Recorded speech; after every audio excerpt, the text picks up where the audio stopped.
Hello friends, எல்லாருமே எப்படி இருக்கீங்க? இன்னைக்கு வீடியோ நம்ம பார்க்க போறது, நீங்க காதலிச்சவங்க உங்களை மறக்க முடியாம தவிச்சா இது போலதான் உங்களுக்கு நடக்கும். வீடியோக்குள்ள போறதுக்கு முன்னாடி ஒரு முக்கியமான விஷயம், ஆக்சுவலி இது நிறைய பேருக்கு ஹெல்ப் ஆகும் அப்படிங்கறனால தான் அதை நான் வீடியோல சொல்றேன். ஆக்சுவலி இன்னைக்கு ஒருத்தவங்க வந்து பாத்தீங்கன்னா நம்மளோட ஜாயின் பட்டனை ஜாயின் பண்ணி நம்ம கிட்ட வந்து பாத்தீங்கன்னா சாட் சப்போர்ட் எடுத்திருந்தாங்க. அவங்களோட கொஸ்டின் வந்து பாத்தீங்கன்னா நான் பல வீடியோல அதுக்கு ஆன்சர் பண்ணியிருந்தேன். இருந்தும் அவங்க தேவையில்லாம பணத்தை செலவு பண்ணி ஜாயின் பண்றாங்க. ஸோ நீங்களுமே வந்து பாத்தீங்கன்னா இந்த மாதிரி ஜாயின் பட்டனை ஜாயின் பண்றீங்க அப்படின்னா அதுக்கு முன்னாடி ஒரு நிமிஷம் பொறுமையா இந்த வீடியோ கேளுங்க. நீங்க ஜாயின் பண்ணுங்கிற எண்ணத்தையே மாத்திடுவீங்க. ஸோ தேவையில்லாம காசை வேஸ்ட் பண்ணாதீங்க. பிராக்டிக்கலா ஒரு பேசிக் கான்செப்டை நீங்க புரிஞ்சுக்கிட்டாவே போதும். ஆக்சுவலி அவங்களோட ப்ராப்ளம் என்ன அப்படின்னு கேட்டீங்கன்னா, அவங்க வந்து ஒரு பையனை லவ் பண்ணியிருக்காங்க.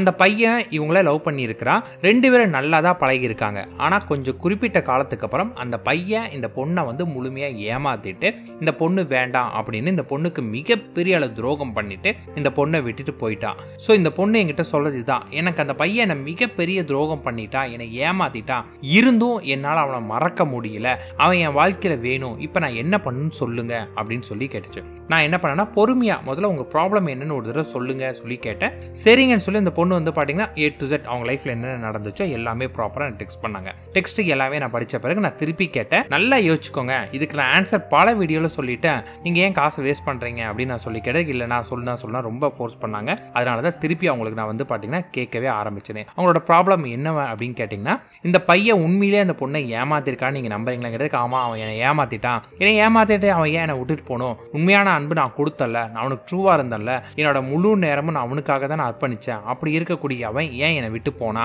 ஏன் இந்த மாதிரி பண்ணா அப்படின்னு வந்து பாத்தீங்கன்னா இந்த பொண்ணு வந்து பயங்கரமா கதறிச்சு. நான் திருப்பி அவங்களுக்கு வந்து பாத்தீங்கன்னா இந்த லா ஆஃப் அட்ராக்ஷன் எப்படி ஒர்க் ஆகும் அப்படிங்கிற கான்செப்ட் சொன்னேன். உங்களுக்கும் அதையவே சொல்றேன். நீங்க விரும்பக்கூடிய நபர் உங்களுக்கு அவரு துரோகம் பண்ணியிருக்கலாம், நான் பண்ண மாட்டாங்கன்னு சொல்ல பண்ணியிருக்கலாம், அப்படி பண்ணி உங்களை விட்டு போயிட்டாங்க அப்படின்னா நல்லா தெரிஞ்சுக்கோங்க, அவங்க உங்க வாழ்க்கையில வேண்டாம், இனிமேல் அவங்க உங்க வாழ்க்கையில வரவே வேண்டாம்னா அவங்க உங்களுக்கு துரோகம் பண்ணிட்டாங்க அப்படின்னு நீங்க நினைச்சுக்கோங்க.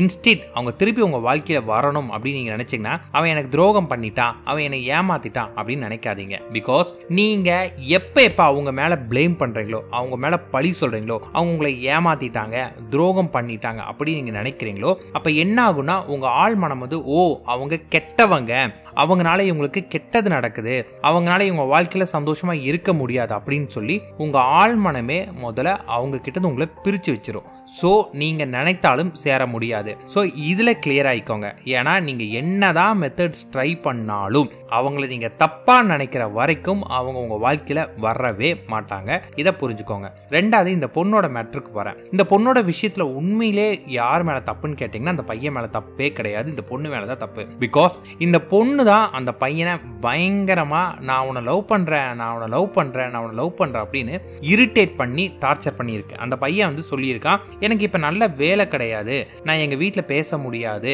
எனக்கு கொஞ்சம் டைம் வேணும் அப்படின்னு சொல்லி இந்த பையன் கேட்டிருக்கான். பட் இந்த பொண்ணு வந்து பாத்தீங்கன்னா இல்ல என்னால முடியவே முடியாது, நீ இப்பயே பண்ணி, எங்க வீட்டுல எனக்கு ஃபோர்ஸ் பண்றாங்க அப்படின்னு சொல்லி அந்த பையனை புஷ் பண்ணி கடைசியில் அந்த பையனால இந்த பொண்ணு கூட வாழவே முடியாது அப்படிங்கிற கட்டத்தினாலதான் உனக்கு விருப்பப்பட்டதை நீ பண்ணிட்டு போய்க்கோ, என்ன ஃபோர்ஸ் பண்ணாத அப்படின்னு அந்த பையன் போயிருக்கானே. சோ விஷயம் இங்க என்ன அப்படின்னு கேட்டீங்கன்னா, இந்த பொண்ணு பண்ணத்தான் தப்பே தவிர அந்த பையன் கிடையாது. ஏன்னா இவங்க லவ் பண்ணும் போதே அவனோட ஏஜ் என்ன, அவன் என்ன வேலை செய்யறான், அவங்க ஃபேமிலி சிச்சுவேஷன் என்ன எல்லாமே தெரிஞ்சிருக்கணும். அவங்க கூட தான் வாழ்றாங்க அப்படின்னா அவனோட நிலைமையும் இவங்க யோசிக்கணும். இந்த பொண்ணோட பிரச்சனை, இவங்களோட ப்ராப்ளம் வந்து அவங்க கிட்ட புஷ் பண்ணி அவனால வந்து பாத்தீங்கன்னா நிம்மதியே இல்லாம பைக்ல போய் விழுந்து ஆக்சிடென்ட் ஆகி அப்பையும் அதை புரிஞ்சுக்காம ஃபோர்ஸ் பண்ணி இப்ப அவன் வந்து பாத்தீங்கன்னா எனக்கு வேண்டாம் அப்படின்னு வந்துட்டு இப்ப அவங்க கிட்ட இவங்க போனாங்க. நான் சொல்லக்கூடிய வார்த்தைன்னா, இப்பதான் நான் நிம்மதியா இருக்கிறேன், இந்த பிரச்சனை எல்லாம் இல்லாம, சோ எனக்கு கொஞ்சம் டைம் ஆகட்டும் அப்படின்னு சொல்ற அளவுக்கு அந்த பையன் மாறிட்டான். நான் அந்த பொண்ணு கிட்ட பேசாம நீங்க எந்த மெத்தட்லாம் பண்ணாம கொஞ்சம் சும்மா இருங்க, நீங்க அவனை தொல்லை பண்ணாம இருந்தாவே எல்லாமே மாறக்க வாய்ப்பு இருக்கு, அதுக்கப்புறம் உங்களுக்கு மெத்தட்ஸ் வேணா நீங்க போன் கன்சல்டன்ட் எடுத்துக்கோங்க அப்படின்னு நான் சொல்லிட்டேன். இவங்களும் சரின்னு இருக்காங்க. உங்களோட வாழ்க்கையில இந்த மாதிரி ஒரு பிரச்சனைன்னு வந்துச்சுன்னா கொஞ்சம் அதுக்கு டைம் கொடுங்க. அதுக்குன்ட்டு அந்த ப்ராப்ளத்தை ரொம்ப பெரிய லெவலாக்கி லைஃப்ல லாஸ்ட் எட்ஜில் இருக்கும்போது ப்ராப்ளம் சொல்யூஷன் கேட்காதீங்க. அதுக்கு பதிலாக வந்து பாத்தீங்கன்னா ப்ராப்ளம் எங்க, நீங்க என்ன தப்பு பண்ணிருக்கீங்க, அவங்க என்ன தப்பு பண்ணிருக்காங்க அப்படின்னு சொல்லிட்டு முதல்ல ரியலைஸ் பண்ணுங்க. நிறைய இடத்துல இங்க என்ன ஆகும் அப்படின்னு கேட்டீங்கன்னா, ஃபார் எக்ஸாம்பிள் வந்து இப்ப நான் இருக்கிறேன்னா என் ஃப்ரெண்ட்ஸ் சர்க்கிள்லாம் என்ன சொல்லுவாங்க அப்படின்னு கேட்டீங்கன்னா, என் ஃப்ரெண்ட் சர்க்கிள் இருக்கிற எல்லாருமே வந்து நான் பண்றதா சரின்னு சொல்லுவாங்க. சோ நான் பண்றதா சரின்னு இவங்களா சொல்றாங்களே, இவங்க பேச்சு கேட்டு நான் ஆனா என் வாழ்க்கை தான் அழியும். ஏன்னா ஒருத்தங்க லவ் பண்றாங்கன்னா அவங்க வாழ்க்கையில தேர்ட் பர்சனா உள்ள நுழைக்கவே கூடாது. அப்படி நுழைச்சிங்க அப்படின்னா அது உங்க வாழ்க்கையில பிரிக்க தான் செய்வாங்க. அதனால எக்காரணத்துக்கு கூட தேர்ட் பர்சனை நுழைக்காதீங்க. நீங்களே பொறுமையா உட்கார்ந்து உங்களுக்கு அவங்க வேணும் அப்படின்னு முடிவு பண்ணீங்கன்னா ஒரு விஷயத்துல தெளிவாய்க்கோங்க. எனக்கு அவங்க வேணும், அதுக்காக நான் என்ன வேணாலும் பண்ண ரெடி அப்படின்னா அவங்கள உண்மையா லவ் பண்ணுங்க. உண்மையா மீன்ஸ் அப்படின்னா என்னன்னா, அவங்க நீங்க எந்த அளவுக்கு லவ் பண்றீங்களோ அந்த அளவுக்கு அவங்க உங்களை லவ் பண்றாங்க. அவங்க உங்களுக்கு துரோகம் பண்ணல, அவங்களும் ட்ரூவா தான் இருக்காங்க. சந்தர்ப்ப சூழ்நிலையால தான் அப்படின்னு உணர ஆரம்பிங்க. உங்களுடைய பிரச்சனை, உங்களோட ப்ராப்ளம் அப்படின்னு உங்களை பத்தி மட்டுமே யோசிக்காம உங்க பார்ட்னரோட சிச்சுவேஷன் என்னங்கிறத யோசிச்சு அதை நல்லா புரிஞ்சுக்கிட்டு அதன் பிறகு நீங்க வந்து பாருங்க உண்மையிலே அவங்க தப்பானவங்களா அப்படின்னு. உண்மையிலே அவங்க தப்பானவங்கன்னா நீங்க விலகிறது தப்பே கிடையாது. நான் விலகிக்கோங்கன்னு தான் நான் சொல்லுவேன். அவங்க வேணும் அப்படின்னு நீங்க நினைக்கிறீங்கன்னா அவங்க தப்பானவங்களா இருந்தா வரது கொஞ்சம் கஷ்டம் தான், இல்லைன்னு சொல்லல. ஆனா அவங்க உண்மையிலே தப்பானவங்களா இல்லையா அப்படின்னு தெரிஞ்சுக்கோங்க. யாரையுமே நமக்கு முழுமையா தெரியாம அவங்க கெட்டவங்க அவங்க நல்லவங்க அப்படிங்கிற டிசிஷனை எடுக்காதீங்க. அப்படி எடுக்கும்போது இதுல லாஸ் யாருக்குன்னு கேட்டீங்கன்னா நமக்கு மட்டும்தான் லாஸ் வருமே. ஸோ இதுல கிளியர் ஆயிக்கோங்க.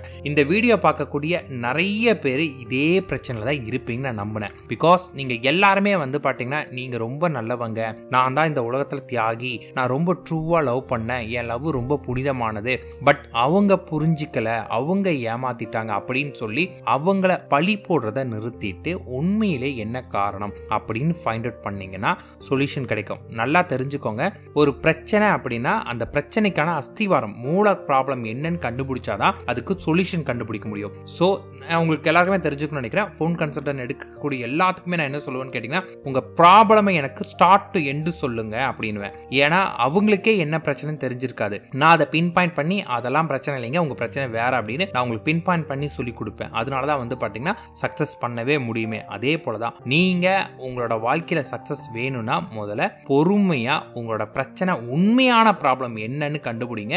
அதை கண்டுபிடிச்சிட்டு உங்க மேல உள்ள தப்பை சரி பண்ணினீங்கன்னா ஆட்டோமேட்டிக்கா அவங்க உங்களுக்கு கிடைப்பாங்க. பிகாஸ் உங்களை பிடிச்சி உங்களை விரும்பி உங்க வாழ்க்கையில அவங்க வந்தாங்க, அவங்கள உங்க வாழ்க்கையில ஒருத்தங்களா ஏத்துக்கிட்டாங்க.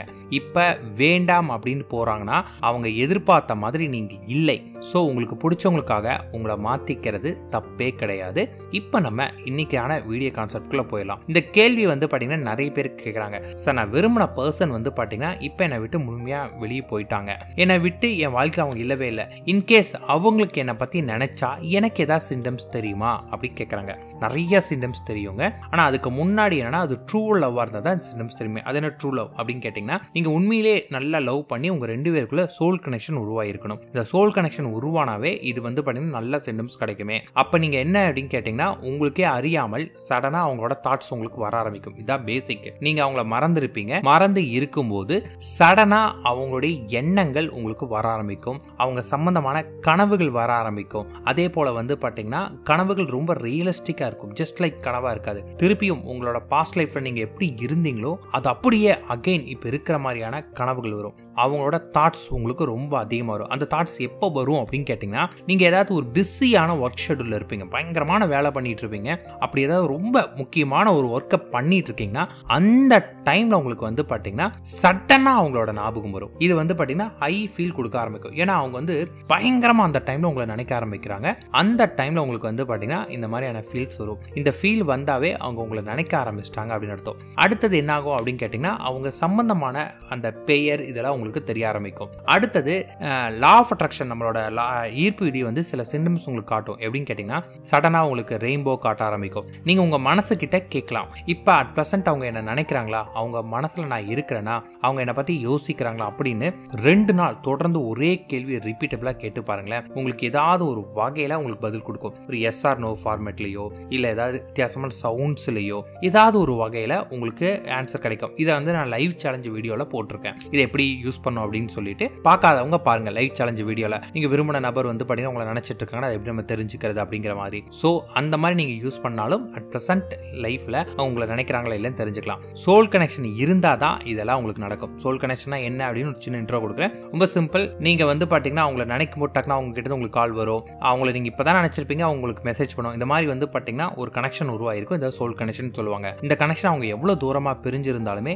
ஒரு சின்ன மெல்லிய கம்பி மாதிரி ஒரு கனெக்ஷன் இருந்துட்டே தான் இருக்கும். இருக்கும். இதை திருப்பியும் அவங்க நினைச்சாலோ இல்லை நீங்க நினைச்சாலோ அந்த கம்பி வந்து ஸ்ட்ராங் ஆகி ரீபில்ட் ஆக ஆரம்பிக்கும்.